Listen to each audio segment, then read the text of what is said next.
नमस्कार, जय हिंद। मैं हूं सांची। आज मित्र देश में बात करेंगे रूस के सू-57 फाइटर जेट के बारे में।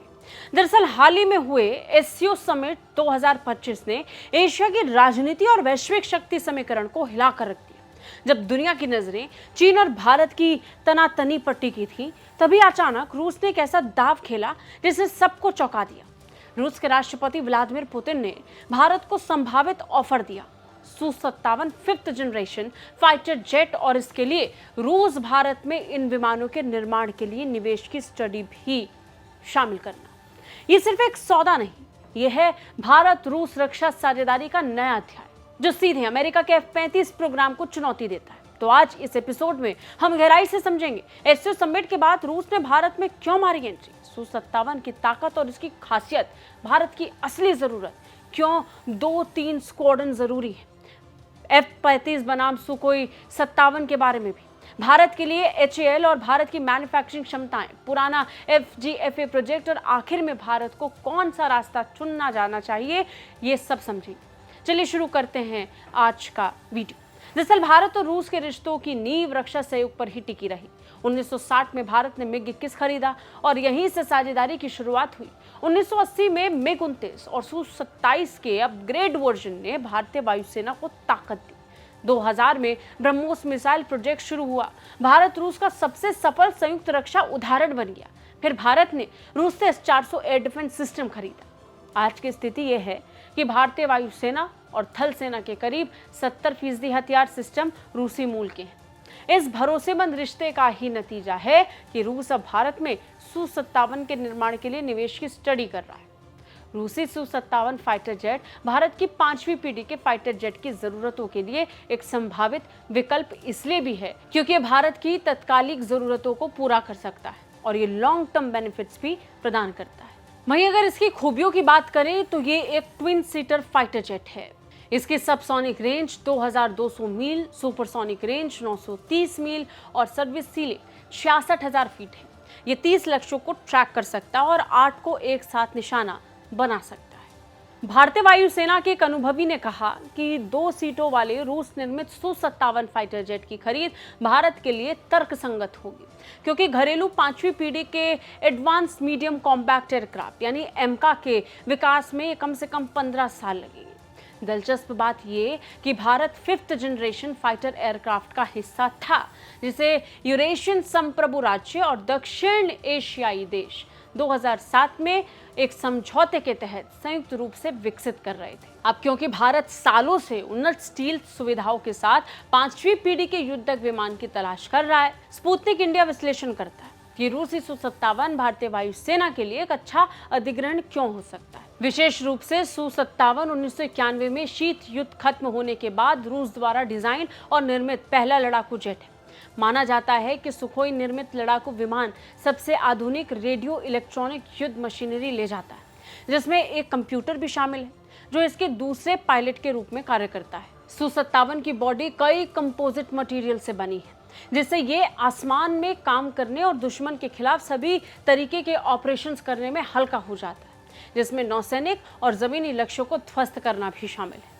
इसके अलावा भारतीय वायुसेना की स्क्वाड्रन ताकत तेजी से कम हो रही है। भारतीय वायुसेना ने सार्वजनिक रूप से कहा है कि पाकिस्तान और चीन के संयुक्त खतरे से निपटने के लिए 42 स्क्वाड्रन की आवश्यकता है, लेकिन वर्तमान में भारतीय वायुसेना अपने विमानों के बेड़े में 31 स्क्वाड्रन के साथ काम कर रही है, जिसमें फ्रांस निर्मित रफाल, रूस के MiG-29 और सुकोई 30 MKI समेत कई और फाइटर जेट शामिल हैं। अब अगर F-35 बनाम सू-57 देखें तो भारत के लिए कौन सा फाइटर जेट बेहतर है समझते हैं। अब कई सवाल हैं, क्या सिर्फ विमान खरीदे जाएंगे या फिर टेक्नोलॉजी ट्रांसफर होगी? इस डील से मेक इन इंडिया प्रोजेक्ट को कैसे बढ़ावा मिलेगा? रक्षा उद्योग को कैसे फायदा होगा? बहुत से ऐसे सवाल। हम कोशिश करेंगे कि आपको हर उन सवालों का जवाब दें। अब आगे बढ़ते हैं और इन सवालों का जवाब आपको देते हैं। आइए जानते हैं कौन सा फाइटर जेट सबसे पहले बेहतर है, अमेरिकी F-35 या रूसी सू-57? किसकी रफ्तार कितनी है, लंबी दूरी पर हमला करने की ताकत किसकी है, परफॉर्मेंस, रेंज, सब कुछ जानते हैं। तो F-35 की अधिकतम गति 1900 किलोमीटर है। इसकी कॉम्पैक्ट रेंज 1239 किलोमीटर है। अधिकतम 50,000 फीट की ऊंचाई तक जा सकता है। F-35 को असल में ग्राउंड स्ट्राइक मिशन के लिए बनाया गया है। ये इलेक्ट्रॉनिक वॉरफेयर, जासूसी, सर्विलांस, इसके अलावा रिकॉन्सेंस जैसे मिशन को भी पूरा कर सकता है। F-35 का फोकस ऐसे स्टील तकनीक पर है जो सिर्फ ग्राउंड अटैक में इस्तेमाल होता है। हवा में जंग करने के मामले में इसकी ताकत सीमित हो जाती है। F-35 में ही 12 हार्ड पॉइंट्स हैं, 6 अंदर 6 बाहर। ये विमान कई तरह के हथियार ले जा भी सकता है। अब F-35 सुपरसोनिक है, लेकिन इसकी भी एक सीमा है। वजह है इस विमान का एयर फ्रेम। वो ज्यादा समय तक इस स्पीड में उड़ान नहीं भर सकता है। एक तय सीमा तक ही ये उड़ सकता है। अब दूसरी ओर है रूस का Su-57। चलिए Su-57 की खासियत भी जान लीजिए। Su-57 की कॉम्बैक्ट रेंज 1250 किलोमीटर है। अधिकतम 66,000 फीट की ऊंचाई तक ये जा सकता है। रूसी fighter jet multi roller fighter jet है। ये कई तरह के ऑपरेशन को अंजाम दे सकता है। Su-57 में लगने वाली R-37M मिसाइल रूस की कटिंग एज टेक्नोलॉजी वाला हथियार है। यह हथियार F-35 की रेंज से दोगुना दूरी तक जाकर हमला करता है। इसका इस्तेमाल रूस ने यूक्रेन की जंग में बेशुमार तरीके से किया है। Su-57 का स्टील सिस्टम बिना स्पीड कम किए काम करता है। इससे कॉम्बैट में और बचकर निकलने में फायदा मिलता है। Su-57 में भी F-35 की तरह 12 हार्ड पॉइंट्स हैं, यानी 6 अंदर 6 बाहर। ये विमान भी कई तरीके के हथियार ले जाने में सक्षम है, जो फाइटर जेट को और ताकत देता है। लेकिन रूसी फाइटर जेट इस मामले में F-35 से काफी आगे है। इसमें कई शॉर्ट, मीडियम, लॉन्ग रेंज से हवा में मार करने वाली मिसाइल, गाइडेड एरियल बम लगा सकते हैं, जबकि F-35 में सीमित हवा वाली मिसाइल या बम लगा सकते हैं। Su-57 भी F-35 की तरह सुपरसोनिक है, लेकिन ज्यादा दमदार। वैसे भारत में हिंदुस्तान एरोनॉटिक्स लिमिटेड पहले से ही नासिक में Su-30 MKI का निर्माण कर रही है। लाइट कॉम्बैक्ट एयरक्राफ्ट LCA तेजस का उत्पादन कर रही है। हेलीकॉप्टर और ड्रोन प्लेटफॉर्म पर काम कर रही है। अगर रूस निवेश करता है तो भारत में Su-57 का प्रोडक्शन कम लागत और तेजी से हो सकता है। एससीओ समिट 2025 के रूस ने ये कदम इसलिए उठाया क्योंकि अमेरिका लगातार भारत पर टैरिफ और दबाव डाल रहा है। रूस चाहता है कि भारत उसकी टेक्नोलॉजी पार्टनर बने। चीन को मैसेज है कि भारत अकेला नहीं है। इस ऑफर से भारत की स्थिति और मजबूत हो गई है।